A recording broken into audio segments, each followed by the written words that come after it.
और कर्णप्रयाग में अनियंत्रित बाइक दुर्घटनाग्रस्त हो गई है। हादसे में एक युवक गंभीर रूप से घायल हो गया है। घायल को गंभीर हालत में अस्पताल में भर्ती कराया गया है।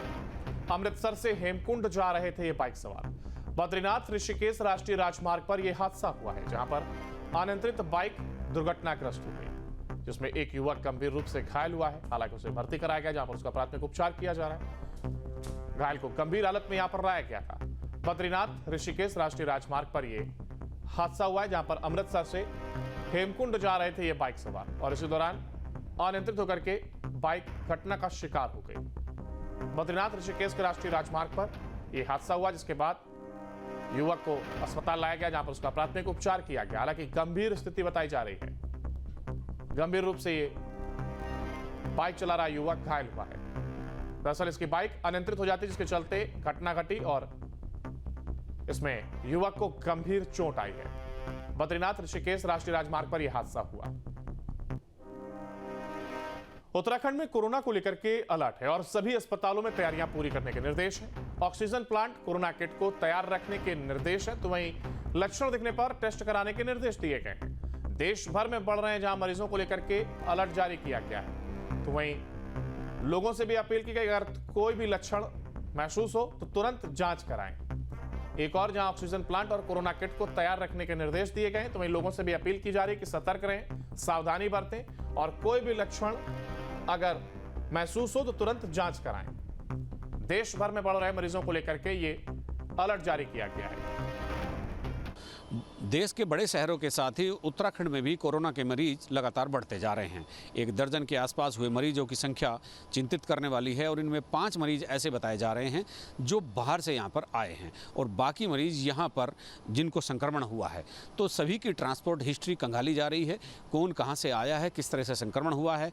और इसी के साथ ही health secretary R Rajesh Kumar ने पूरे राज्य में एक हाई अलर्ट जारी कर दिया है और जिलाधिकारियों को और मुख्य चिकित्सा अधिकारियों को लिखे पत्र में उन्होंने प्रोटोकॉल को फॉलो करने के लिए आदेश भी दिए हैं।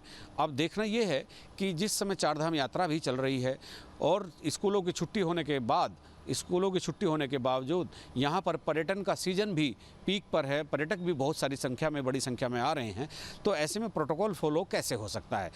क्योंकि अभी उस तरह की सिचुएशन नहीं आई कि यहाँ पर एक पेंडेमिक क्रिएट कर दिया जाए या पेंडेमिक घोषित कर दिया जाए, लेकिन जिस तरह से शुरुआत हो रही है उसमें एहतियात बरतना ही एक सबसे बड़ा उपाय है, सबसे बड़ा उपचार है।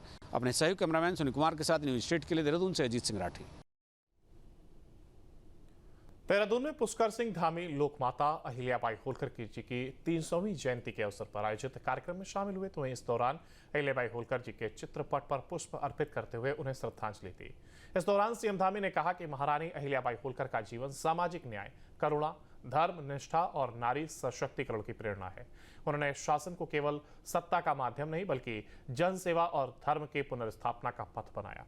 सीएम ने आगे कहा कि पीएम मोदी के कुशल नेतृत्व में भारत की सांस्कृतिक चेतना का पुनर्जागरण हो रहा है और अयोध्या में श्री राम मंदिर, श्री केदारनाथ, श्री बद्रीनाथ धाम में सुविधाओं का विस्तार, बाबा विश्वनाथ कॉरिडोर जैसी अन्य परियोजनाएं इसका प्रत्यक्ष प्रमाण है।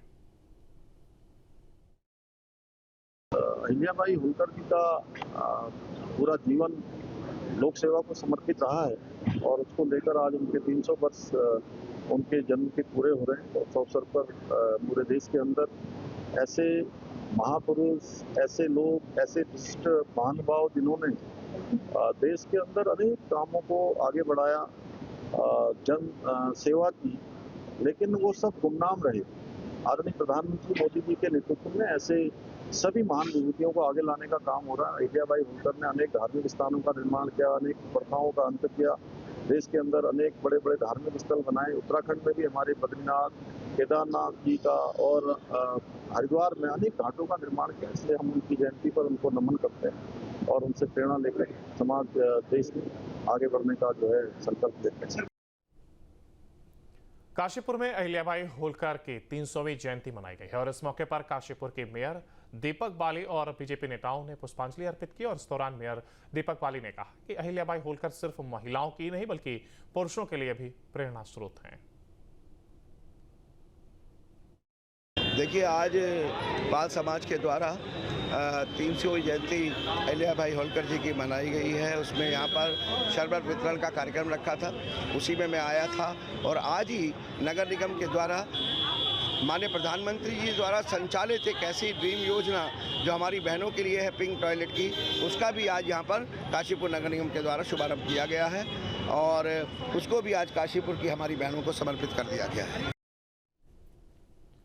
हरिद्वार में स्टेडियम को लेकर के चल रही राजनीति के बीच इंटरनेशनल हॉकी खिलाड़ी वंदना कटारिया ने नाम बदलने को लेकर के तस्वीर पूरी तरह से साफ कर दी है।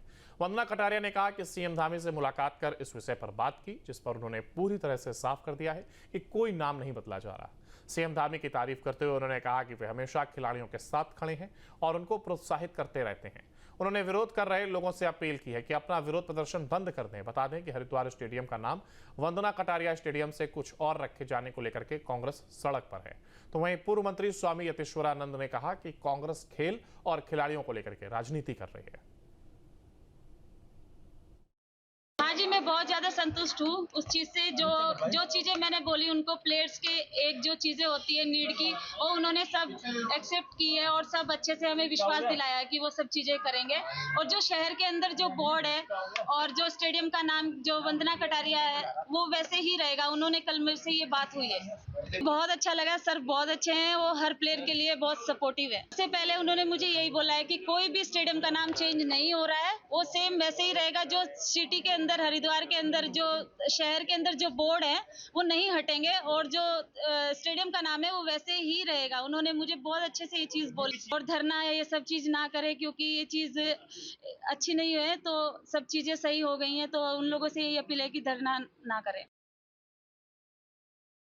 कटारिया जी के स्टेडियम की बात है, उसका कोई नाम नहीं बदला गया है। कल माननीय मुख्यमंत्री जी से जो हमारी बहन वंदना कटारिया जी है, जिन्होंने देश और दुनिया में हमारे देश का नाम रोशन किया हॉकी की टीम के द्वारा, उसका नाम वंदना कटारिया रहेगा। ये मुख्यमंत्री जी ने उनको कहा है, कोई नाम नहीं बदला गया है। लेकिन और माननीय मुख्यमंत्री जी के नेतृत्व में हमारे खिलाड़ी मजबूत हो रहे हैं। और काशीपुर में पूर्व सीएम नारायण दत्त तिवारी की प्रतिमा स्थापित करने की मांग की गई है। काशीपुर में कांग्रेस नेता ने मेयर दीपक बाली को ज्ञापन सौंपा और अपील करते हुए प्रतिमा स्थल स्थापित करने की मांग की है। ज्ञापन में कहा कि यूपी और उत्तराखंड के सर्वांगीण विकास में पंडित एनडी तिवारी की महत्वपूर्ण भूमिका रही है। इसके चलते हुए वह पूरे देश में विकास पुरुष के नाम से जाने जाते थे और उनके विकास कार्य को देखते हुए उनकी प्रतिमा स्थापित करने में सहयोग देने की मांग की। तो वहीं इस मामले में मेयर दीपक बाली ने कहा है कि मांग को जल्द पूरा किया जाएगा और एनडी तिवारी की प्रतिमा स्थापित की जाएगी। नगर निगम की तरफ से बहुत अच्छा रिस्पांस मिला है। ये मांग हम समस्त गुड़िया परिवार द्वारा ज्ञापन दिया गया था पूर्व में भी हमारी पूर्व मेयर श्रीमती उषा चौधरी जी को, और फिर कुछ परिस्थितियां जो भी रही होंगी वो हमारी मांग पूरी नहीं हो पाई। तो अब हम फिर से गुड़िया परिवार अब ज्ञापन लेकर गया था माननीय महापौर श्री दीपक बाली जी के पास, और उन्होंने हमें पूरा आश्वासन दिया है कि तिवारी जी का जो व्यक्तित्व है वो विश्व विख्यात है और काशीपुर के लोगों के हृदय में उनके प्रति जो सम्मान जो श्रद्धा है उसको देखते हुए वो एक उचित और सम्मानजनक स्थान पे उनकी मूर्ति लगवाएंगे। जहाँ भक्ति है हर शब्द में, कथाओं में छुपे हैं दिव्य रहस्य और ज्योतिष देता है जीवन को दिशा। धर्म से जुड़ी हर बातों को जानने के लिए हमारे चैनल स्तुति को सब्सक्राइब करें। चैनल पर जाने के लिए इस लिंक पर क्लिक करें।